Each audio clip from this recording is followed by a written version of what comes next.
Hi, folks. I'm Leanne Little, and I'm owl about stories. I read them, write them, watch them, anything with a story. I absolutely love it. I especially love sharing them with other people, and what better way is there to start than with the classics? They're classics for a reason, right? They're amazing stories and absolutely timeless. Don't forget to hit up all those fancy buttons. Like, subscribe, follow, share, whatever you need to do. But most importantly, don't be afraid to reach out. I'd love to connect with you, so feel free to leave comments as you'd like, or you can even follow me over on my Buy Me a Coffee page, leannelittle.com, to message directly. So let's continue on with The Count of Monte Cristo by Alexandre Dumas. Chapter 51, Pyramus in Thisbe. About two-thirds of the way along the Faubourg Saint-Honoré, and in the rear of one of the most imposing mansions in this neighborhood, where the various houses vie with each other for elegance of design and magnificence of construction, extended a large garden, where the wide-spreading chestnut trees raised their heads high above the walls in a solid rampart, and with the coming of every spring scattered a shower of delicate pink and white blossoms into the large stone vases that stood upon the two square pilasters of a curiously wrought iron gate that dated from the time of Louis. This noble entrance, however, in spite of its striking appearance and the graceful effect of the geraniums planted in the two vases, as they waved their variegated leaves in the wind and charmed the eye with their scarlet bloom, had fallen into utter disuse. The proprietors of the mansion had many years before thought it best to confine themselves to the possession of the house itself, with its thickly planted courtyard opening into the Faubourg Saint-Honoré, and to the garden shut in by this gate, which formerly communicated with a fine kitchen garden of about an acre. For the demon of speculation drew a line, or in other words, projected a street, at the farther side of the kitchen garden. The street was laid out, a name was chosen and posted up on an iron plate, but before construction was begun, it occurred to the possessor of the property that a handsome sum might be obtained for the ground then devoted to fruits and vegetables, by building along the line of the proposed street, and so making it a branch of communication with the Faubourg Saint-Honoré itself, one of the most important thoroughfares in the city of Paris. In matters of speculation, however, though man proposes, yet money disposes.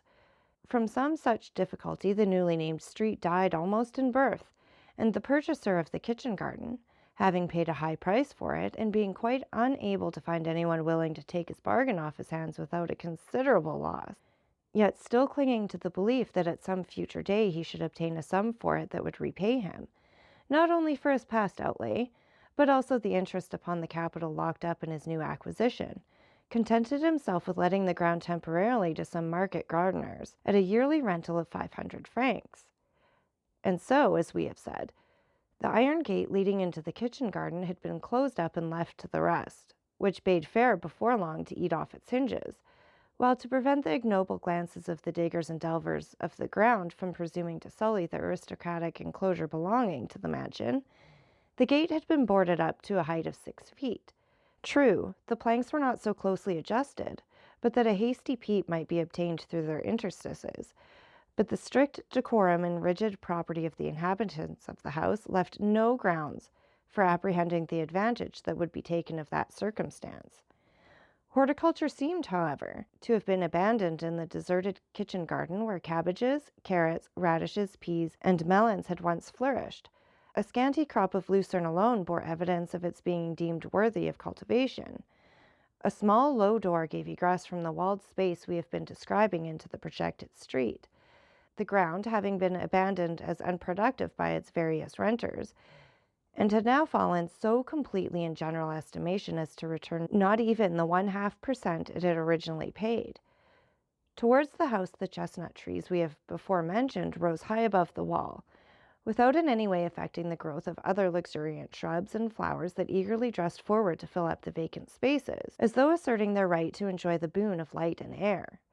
At one corner, where the foliage became so thick as almost to shut out day, a large stone bench and sundry rustic seats indicated that this sheltered spot was either in general favor or particular use by some inhabitant of the house, which was faintly discernible through the dense mass of verdure that partially concealed it, though situated 100 paces off.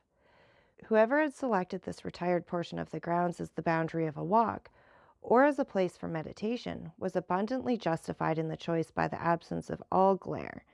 The cool, refreshing shade, the screen it afforded from the scorching rays of the sun, that found no entrance there, even during the burning days of hottest summer, the incessant and melodious warbling of birds, and the entire removal from either the noise of the street or the bustle of the mansion. On the evening of one of the warmest days spring had yet bestowed on the inhabitants of Paris, might be seen negligently thrown upon the stone bench, a book, a parasol, and a work-basket, from which hung a partially embroidered cambric handkerchief, while at a little distance from these articles was a young woman, standing close to the iron gate, endeavoring to discern something on the other side by means of the openings in the planks. The earnestness of her attitude and the fixed gaze with which she seemed to seek the object of her wishes, proving how much her feelings were interested in the matter. At the instant the little side gate leading from the waste ground to the street was noiselessly opened, and a tall, powerful young man appeared. He was dressed in a common gray blouse and velvet cap, but his carefully arranged hair, beard, and mustache, all of the richest and glossiest black, ill accorded with his plebeian attire. After casting a rapid glance around him, in order to assure himself that he was unobserved, he entered by the small gate and, carefully closing and securing it after him, proceeded with a hurried step towards the barrier. At the sight of him she expected, though probably not in such a costume, the young woman started in terror and was about to make a hasty retreat. But the eye of love had already seen, even through the narrow chinks of the wooden palisades, the movement of the white robe, and observed the fluttering of the blue sash. Pressing his lips close to the planks, he exclaimed, "Don't be alarmed, Valentine, it is I." Again the timid girl found courage to return to the gate, saying as she did so, "And why did you come so late today? It is almost dinner time, and I had to use no little diplomacy to get rid of my watchful stepmother, my too devoted maid, and my troublesome brother, who is always teasing me about coming to work at my embroidery, which I am in a fair way never to get done. So pray excuse yourself as well as you can for having made me wait, and, after that, tell me why I see you in a dress so singular that at first I did not recognize you." "Dearest Valentine," said the young man, "the difference between our respective stations makes me fear to offend you by speaking of my love, but yet I cannot find myself in your presence without longing to pour forth my soul, and tell you how fondly I adore you. If it be but to carry away with me the recollection of such sweet moments, I could even thank you for chiding me, for it leaves me a gleam of hope that you did not expect me, and that indeed would be worse than vanity to suppose. At least I was in your thoughts. You asked me the cause of my being late, and why come disguised. I will candidly explain the reason of both, and I trust to your goodness to pardon me. I have chosen a trade." "A trade? Oh, Maximilian, how can you jest at a time when we have such deep cause for uneasiness?" "Heaven keep me from jesting with that which is far dearer to me than life itself. But listen to me, Valentine, and I will tell you all about it. I became weary of ranging fields and scaling walls, and seriously alarmed at the idea suggested by you, that if caught hovering about here, your father would very likely have me sent to prison as a thief. That would compromise the honor of the French army, to say nothing of the fact that the continual presence of a captain of the Spahi, in a place where no warlike projects could be supposed to account for, it might well create surprise. So I have become a gardener, and consequently adopted the costume of my calling." "What excessive nonsense you talk, Maximilian!" "Nonsense! Pray do not call what I consider the wisest action of my life by such a name. Consider, by becoming a gardener, I effectually screen our meetings from all suspicion or danger." "I beseech of you, Maximilian, to cease trifling and tell me what you really mean." "Simply, that having ascertained that a piece of ground on which I stand was to let, I made application for it, was readily accepted by the proprietor, and am now master of this fine crop of lucerne. Think of that, Valentine! There is nothing now to prevent my building myself a little hut on my plantation, and residing not 20 yards from you. Only imagine what happiness that would afford me. I can scarcely contain myself at the bare idea. Such felicity seems above all price, as a thing impossible and unattainable. But would you believe that I purchase all this delight, joy, and happiness for which I would cheerfully have surrendered 10 years of my life at the small cost of 500 francs per annum, paid quarterly. Henceforth we have nothing to fear. I am on my ground and have an undoubted right to place a ladder against the wall and to look over when I please, without having any apprehensions of being taken off by the police as a suspicious character. I may also enjoy the precious privilege of assuring you of my fond, faithful, and unalterable affection whenever you visit your favorite bower, unless, indeed, it offends your pride to listen to professions of love from the lips of a poor working man, clad in a blouse and cap. A faint cry of mingled pleasure and surprise escaped from the lips of Valentine, who almost instantly said, in a saddened tone, as though some envious cloud darkened the joy which illumined her heart, "Alas, no, Maximilian, this must not be for many reasons. We should presume too much on our own strength, and, like others perhaps, be led astray by our blind confidence in each other's prudence." "How can you for an instant entertain so unworthy a thought, dear Valentine? Have I not, from the first blessed hour of our acquaintance, schooled all my words and actions to your sentiments and ideas? And you have, I'm sure, the fullest confidence in my honor. When you spoke of me experiencing a vague and indefinite sense of coming danger, I placed myself blindly and devotedly at your service, asking no other reward than the pleasure of being useful to you, and have I ever since, by word or look, given you cause of regret for having selected me from the numbers that would willingly have sacrificed their lives for you? You told me, dear Valentine, that you were engaged to Monsieur d'Épinay, and that your father was resolved upon completing the match, and that from his will there was no appeal, as Monsieur de Villefort was never known to change a determination once formed. I kept in the background as you wished, and waited, not for the decision of your heart or my own, but hoping that Providence would graciously interpose in our behalf, and order events in our favor. But what cared I for the delays or difficulties, Valentine, as long as you confessed that you loved me and took pity on me? If you will only repeat that avowal now and then, I can endure anything." "Ah, Maximilian, that is the very thing that makes you so bold, and which renders me at once so happy and unhappy, that I frequently ask myself whether it is better for me to endure the harshness of my stepmother and her blind preference for her own child, or to be, as I am now, insensible to any pleasure save such as I find in these meetings, so fraught with danger to both." "I will not admit that word," returned the young man. "It is at once cruel and unjust. Is it possible to find a more submissive slave than myself? You have permitted me to converse with you from time to time, Valentine, but forbidden my ever following you in your walks or elsewhere. Have I not obeyed? And since I found means to enter this enclosure to exchange a few words with you through this gate, to be close to you without really seeing you, have I ever asked so much as to touch the hem of your gown, or try to pass this barrier, which is but a trifle to one of my youth and strength? Never has a complaint or murmur escaped me. I have been bound by my promises as rigidly as any knight of olden times. Come, come, dearest Valentine, confess that what I say is true, lest I be tempted to call you unjust." "It is true," said Valentine, as she passed the end of her slender fingers through a small opening in the planks and permitted Maximilian to press his lips to them. "And you are a true and faithful friend. But still you acted from motives of self-interest, my dear Maximilian, for you well know that from the moment in which you had manifested an opposite spirit all would have been ended between us.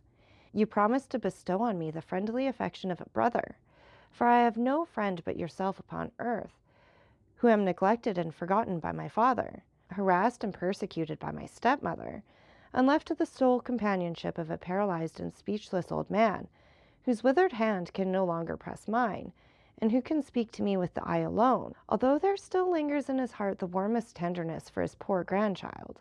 Oh, how bitter a fate is mine, to serve either as a victim or an enemy to all who are stronger than myself, while my only friend and supporter is a living corpse.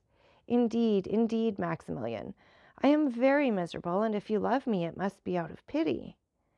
"Valentine," replied the young man, deeply affected, "I will not say you are all I love in the world, for I dearly prize my sister and brother-in-law, but my affection for them is calm and tranquil, in no manner resembling what I feel for you. When I think of you, my heart beats fast, the blood burns in my veins, and I can hardly breathe. But I solemnly promise you to restrain all this ardor, this fervor and intensity of feeling, until you yourself shall require me to render them available in serving or assisting you. Monsieur Franz is not expected to return home for a year to come, I am told. In that time, many favorable and unforeseen chances may befriend us. Let us then hope for the best. Hope is so sweet a comforter. Meanwhile, Valentine, while reproaching me with selfishness, think a little what you have been to me, the beautiful but cold remembrance of a marble Venus. What promise of future reward have you made me for all the submission and obedience I have evinced? None whatsoever. What granted me? Scarcely more.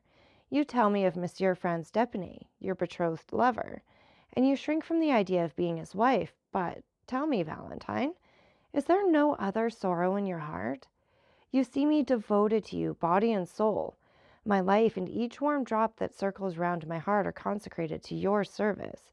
You know full well that my existence is bound up in yours, that were I to lose you, I would not outlive the hour of such crushing misery. Yet you speak with calmness of the prospect of your being the wife of another.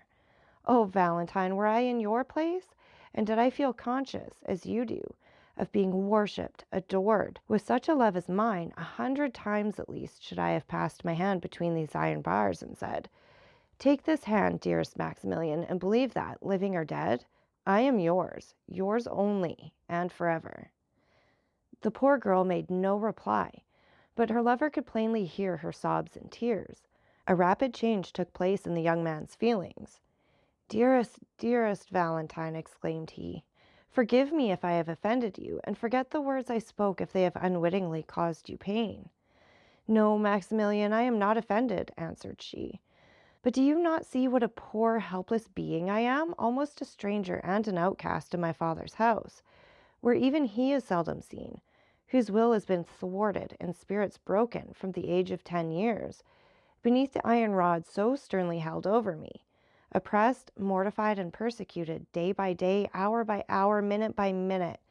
No person has cared for, even observed my sufferings, nor have I ever breathed one word on the subject, save yourself. Outwardly, and in the eyes of the world, I am surrounded by kindness and affection.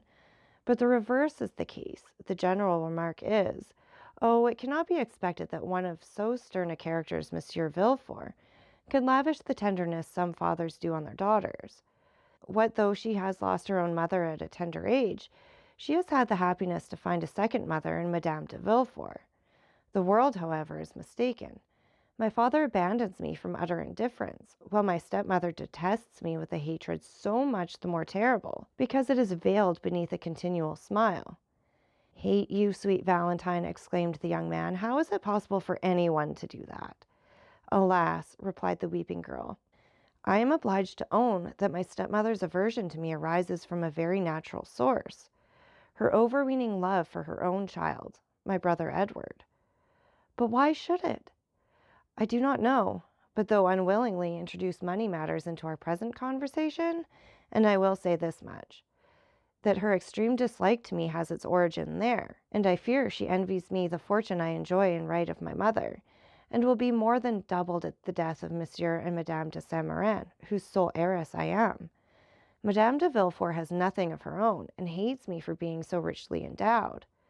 Alas, how gladly would I exchange the half of this wealth for the happiness of at least sharing my father's love. God knows, I would prefer sacrificing the whole, so that it would obtain me a happy and affectionate home." Poor Valentine!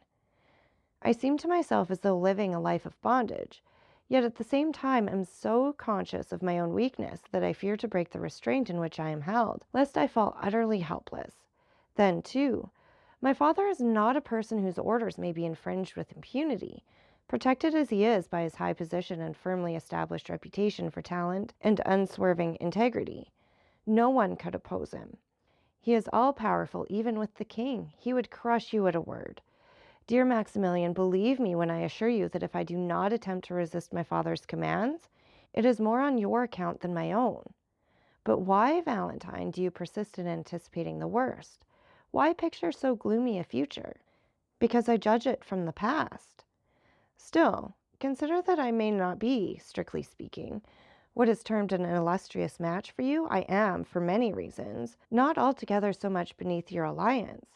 The days when such distinctions were so nicely weighed and considered no longer exist in Paris, and the first families of the monarchy have intermarried with those of the empire. Aristocracy of the lance has allied itself with the nobility of the cannon.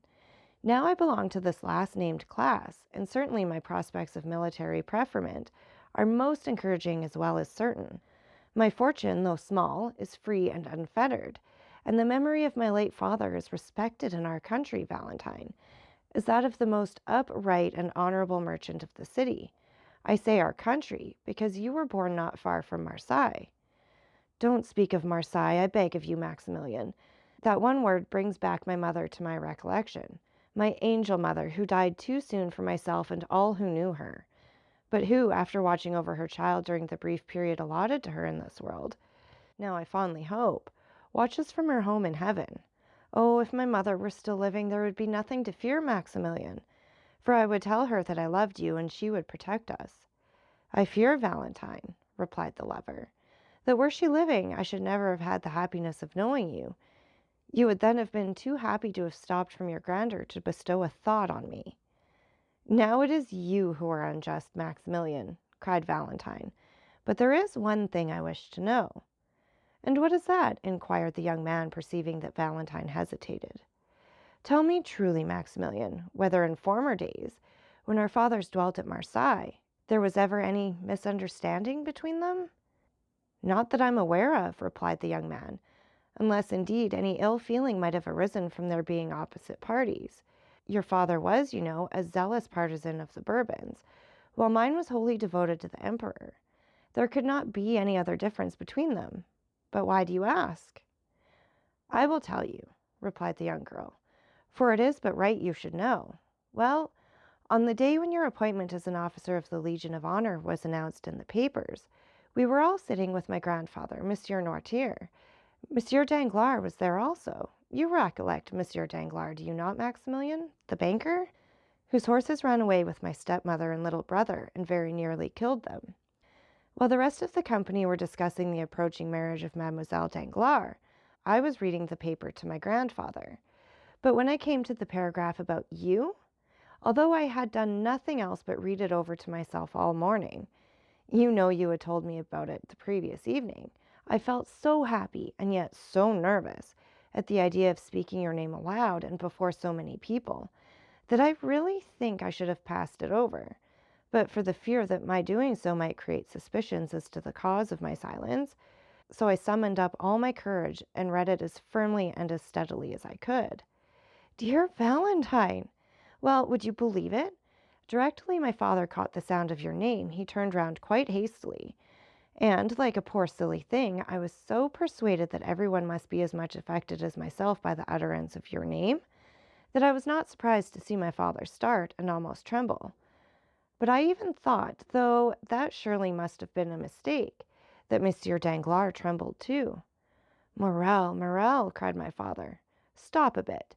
Then knitting his brows into a deep frown, he added, surely this cannot be one of the Morel family who lived at Marseille, and gave us so much trouble from their violent Bonapartism. I mean about the year 1815. Yes, replied Monsieur Danglars.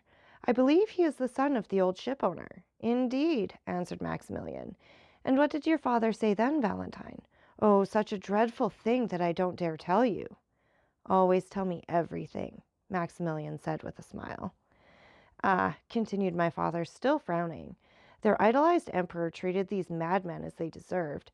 He called them food for cannon, which is precisely all they were good for, and I am delighted to see that the present government have adopted this salutary principle with all its pristine vigor. If Algiers was good for nothing but to furnish the means of carrying so admirable an idea into practice, it would be an acquisition well worthy of struggling to obtain, though it certainly does cost France somewhat dear to assert her rights in that uncivilized country. Brutal politics, I must confess, said Maximilian. But don't attach any serious importance, dear, to what your father said. My father was not a bit behind yours in that sort of talk. Why, said he, does not the emperor, who has devised so many clever and efficient modes of improving the art of war, organize a regiment of lawyers, judges, and legal practitioners, sending them in the hottest fire the enemy could maintain, and using them to save better men. You see, my dear, for that picturesque expression and generosity of spirit, there is not much to choose between the language of either party. But what did Monsieur Danglars say to this outburst on the part of the procureur? Oh, he laughed, and in that singular manner so peculiar to himself, half malicious, half ferocious, he almost immediately got up and took his leave. Then, for the first time, I observed the agitation of my grandfather, and I must tell you, Maximilian, that I am the only person capable of discerning emotion in his paralyzed frame. And I suspected that the conversation that had been carried on in his presence, for they always say and do what they like before the dear old man, without the smallest regard for his feelings, had made a strong impression on his mind, for naturally enough, it must have pained him to hear the emperor he so devotedly loved and served spoken of in that depreciating manner. The name of Monsieur Noirtier, interposed Maximilian, is celebrated throughout Europe. He was a statesman of high standing, and you may or may not know, Valentine, that he took a leading part in every Bonapartist conspiracy set on foot during the restoration of the Bourbons. Oh, I have often heard whispers of the things that seem to me most strange. The father a Bonapartist, the son of a royalist. What can have been the reason of so singular a difference in parties and politics? But to resume my story, I turned towards my grandfather, as though to question him as to the cause of his emotion. He looked expressively at the newspaper I had been reading. "What is the matter, dear grandfather?" said I. "Are you pleased?" He gave me a sign in the affirmation. With what my father said just now, he returned a sign in the negative. Perhaps you liked what Monsieur Danglars said? Another sign in the negative. Oh, then, you were glad to hear that Monsieur Morrel, I didn't dare say Maximilian, had been made an officer of the Legion of Honor. He signified assent. Only think of the poor old man's being so pleased to think that you, who were a perfect stranger to him, had been made an officer of the Legion of Honor. Perhaps it was a mere whim on his part, for he is falling, as they say, into a second childhood. But I love him for showing so much interest in you." "How singular," murmured Maximilian. "Your father hates me, while your grandfather, on the contrary. What strange feelings are aroused by politics?" "Hush!" cried Valentine suddenly. "Someone is coming." Maximilian leaped at one bound to his crops of lucerne, which he began to pull up in the most ruthless way under the pretext of being occupied in weeding it. "Mademoiselle! Mademoiselle!" exclaimed a voice from behind the trees. "Madame is searching for you everywhere. There is a visitor in the drawing-room." "A visitor?" inquired Valentine, much agitated. "Who is it?" "Some grand personage. A prince, I believe they said. The Count of Monte Cristo." "I will come directly," cried Valentine aloud. The name of Monte Cristo sent an electric shock through the young man on the other side of the iron gate, to whom Valentine's "I am coming" was the customary signal of farewell.